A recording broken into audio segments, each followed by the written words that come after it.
Saludos mis amigos y hermanos, bienvenidos al estudio de la palabra de Dios para hoy, la profecía de tiempo más larga de la Biblia. Vamos a orar para continuar. Querido Padre, gracias te damos por el privilegio de estudiar tu palabra en este día. Bendícenos, Señor, al hacerlo y ocupamos, Señor, la presencia de tu Santo Espíritu. Sé con nosotros en el nombre de Jesús. Amén. Bien, el versículo para memorizar de esta semana se encuentra en Isaías capítulo 25, versículo 9. En ese día se dirá: este es nuestro Dios, le hemos esperado y Él nos salvará. Este es el Señor a quien hemos esperado, nos gozaremos y nos alegraremos en su salvación. Para hoy, la cronología profética más larga. Leemos Esdras 7, 7 al 13 y respondamos a la pregunta: ¿cuándo se promulgó el decreto que permitía que los cautivos en Israel, en Persia, salieran en libertad para reconstruir el templo? Y aquí está la respuesta en Esdras 7, 7 al 13. En el 7º año del rey Artajerjes, subieron también con él a Jerusalén algunos de los hijos de Israel, sacerdotes, levitas, cantores, porteros y sirvientes del templo. Este llegó a Jerusalén el 5º mes del año 7º del rey. En el primer día del mes había dispuesto su partida de Babilonia, y el primero del mes 5º llegaba a Jerusalén. La buena mano de Dios estaba con él, porque Esdras había preparado su corazón para estudiar la ley de Jehová y para cumplirla, y para enseñar en Israel sus estatutos y decretos. Esta es la copia de la carta que dio el rey Artajerjes al sacerdote Esdras, escriba, versado en los mandamientos de Jehová y en sus estatutos dados a Israel. Artajerjes, rey de reyes, a Esdras, sacerdote y escriba y erudito en la ley del Dios del cielo, paz. He dado la siguiente orden: todo aquel que en mi reino pertenezca al pueblo de Israel, a sus sacerdotes y levitas, que quiera ir contigo a Jerusalén, que vaya. El decreto fue emitido por Artajerjes, rey de Persia, en el año 457. Y este decreto fue el último de 3 decretos anteriores que fueron dados para permitir que los judíos regresasen a reconstruir Jerusalén y a restaurar los servicios de adoración en el templo. En el tercer decreto, que fue el más completo, marcó el comienzo entonces de la profecía de los 2300 días o años. Y leemos Daniel 9, 25 y 26 y nos preguntamos: ¿cuándo comenzaría este periodo profético y qué acontecimientos predicen estos versículos? Daniel 9, 25 y 26 dice: sabe pues y entiende que desde la salida de la orden para restaurar y edificar Jerusalén hasta el Mesías príncipe habrá 7 semanas y 62 semanas, y se volverán a edificar la plaza y el muro en tiempos angustiosos. Todo estaba profetizado, Es interesante que notemos esto. Después de las 62 semanas, se quitará la vida al Mesías y nada ya le quedará. El pueblo de un príncipe que ha de venir destruirá la ciudad y el santuario. Su final llegará como una inundación. Hasta el fin de la guerra durarán las devastaciones. Esta extraordinaria profecía de Daniel, que predijo que desde que saliera la orden para restaurar y edificar Jerusalén hasta el Mesías príncipe, transcurrirían 69 semanas, porque primero dijo 7 semanas, luego dijo 62 semanas, que 62 más 7 son 69. Encontramos entonces que este decreto se expidió, se dio en el otoño del año 457.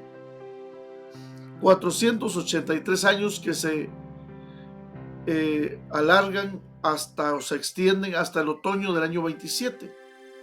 Cristo se bautizó en ese año y recibió la unción del Espíritu, de acuerdo a Hechos 10:38. Después del bautismo de Jesús, Jesús fue a Galilea predicando el evangelio del reino de Dios, y decía: el tiempo se ha cumplido. Ahora entiende cuál tiempo se había cumplido dentro del mensaje de Jesús. En la primavera del año 31, a mediados de esa última semana profética de 3 años y medio, más otros 3 años y medio, Jesús fue crucificado en el año 31. El sistema de ofrendas que señalaban al Cordero se terminó con el sacrificio de Jesús en la cruz, y el tipo se había encontrado con el antitipo, el final de todos los sacrificios, y las ofrendas del sistema ceremonial cesaron. Y en Daniel 9:27 nos preguntamos: ¿cómo terminaría la profecía de las 70 semanas? Aquí está. Capítulo 9, versículo 27 de Daniel. Por otra semana más, 69 más una más, se confirmará el pacto con muchos, y a la mitad de la semana hará cesar el sacrificio y la ofrenda. Después, con la muchedumbre de las abominaciones, vendrá el desolador, hasta que venga la consumación y lo que está determinado se derrame sobre el desolador. 70 semanas son 490 años, especialmente asignadas a los judíos, y estas se terminaron en el año 34, porque el año 34, el año 27, el año 31 y el año 34 son los 3 pilares: eventos, bautismo, crucifixión y apedreamiento de Esteban, que se ocupan de la última semana, la semana 70 de la profecía de Daniel 9. Esta profecía en el año 34 predijo que el mensaje evangélico sería rechazado por el Sanedrín. Si restamos 490 años de la profecía de los 2300 días o años, esto nos permite que resten 1810 años para la conclusión de la profecía. Esto nos lleva entonces al año 1844, cuando William Miller y los primeros adventistas creían que el santuario de Daniel 8:14 era la tierra, y entonces supusieron que Cristo vendría a purificar la tierra con fuego.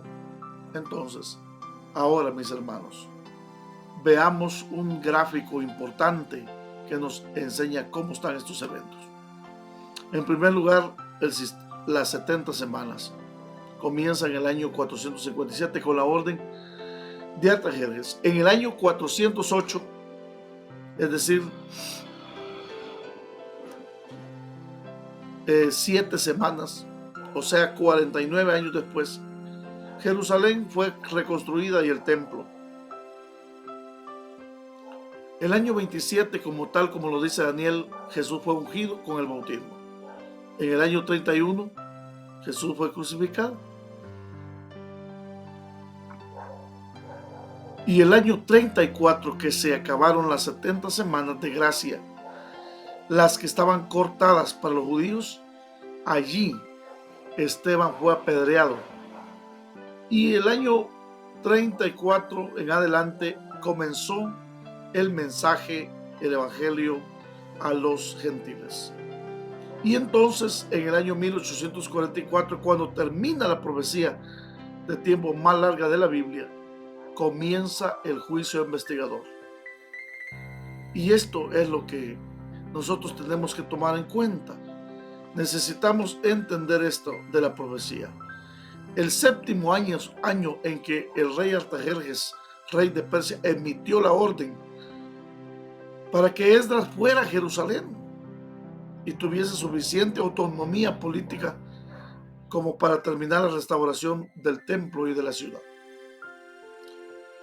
Tal como lo indica la profecía, encajando cada una de las piezas en el calendario profético de Dios, Guillermo Miller llegó a la conclusión de que la segunda venida de Cristo tenía que ser en el año 1844, porque supuestamente ahí comenzaría la purificación del santuario y ellos creían que el santuario era la tierra,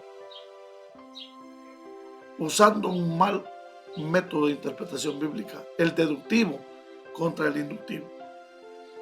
Entonces, descubrieron también que no se había tenido en cuenta que en la historia no existe el año cero. Se determinó que Jesús vendría entonces en el año 1844. Y entonces voy a dejar este diagrama para que ustedes lo puedan ver y puedan entonces observar las fechas y los eventos importantes. Una de las verdades más solemnes y más gloriosas que revela la Biblia es la de la segunda venida de Cristo, sí, para completar la gran obra de la redención al pueblo peregrino de Dios que por tanto tiempo hubo de morar en región y de sombra de muerte. Les da una valiosa esperanza inspiradora de la alegría con la promesa de la venida de aquel que es la resurrección y la vida, para hacer volver a su propio terreno, a su propio desterrado. La doctrina de la segunda venida de Cristo Jesús es la nota tónica de las Sagradas Escrituras. Por favor, mis hermanos y amigos, el tiempo se ha cumplido. También el juicio investigador está llegando a su final. Cristo Jesús está a las puertas. Tenemos que tomar en cuenta que todos los eventos que hoy nos rodean y suceden alrededor nuestro deben abrir nuestros ojos a los eventos finales. Oremos. Querido Padre, gracias por tu palabra en esta hora. Sé con nosotros y bendícenos. En el nombre de Jesús. Amén.